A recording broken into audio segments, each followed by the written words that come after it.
വന്നത് എന്താച്ചാ, ഒരു വാശിക്കാരെങ്കിലും ഒരാളെ താലി കെട്ടുവോന്നും ആ താലിയുടെ പേരിൽ മാത്രം ഒന്നും അറിയാത്ത ഒരുത്തന്റെ കൂടെ ഒരാള് ജീവിക്കാൻ തീരുമാനിക്കുവോന്നും ചാക്യാര് തന്നെ കളിയാക്കി പറഞ്ഞൊരു കഥയുണ്ട്.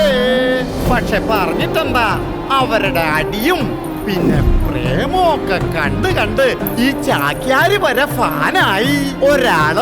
ഒരാളുടെ വീടിന് കൂടെ പ്രിയപ്പെട്ടവരാകുമ്പോ ഈ പ്രേമത്തിന് എന്തൊരു ഭംഗിയല്ലേ. ആരവിടെ അത് സ്വപ്നത്തിന് മാത്രമേ നടക്കൂന്ന് പറഞ്ഞേ?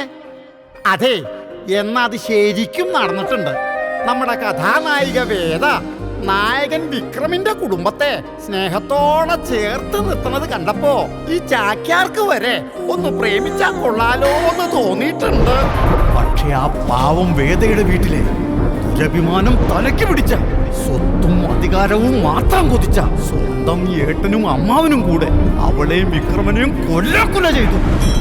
ആ പാവങ്ങൾ കുറെ സഹിച്ചു, ഓടി, കാടും മലയും കേറി ഒളിച്ചു. എന്നിട്ടും വിട്ടില്ല അവന്മാർ. അങ്ങനെ ആ കഥ ഇവിടെ എത്തിയത്.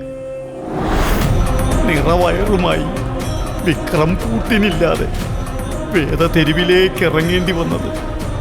താനൊരച്ഛനാകാൻ പോകുന്നു എന്ന് പോലും അറിയാതെ വിക്രം തുറങ്കിലടയ്ക്കപ്പെട്ടത്.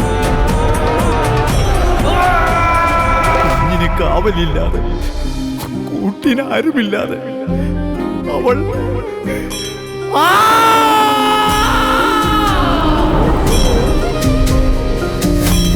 അതിന് കഥ തീർന്നിട്ടില്ലല്ലോ.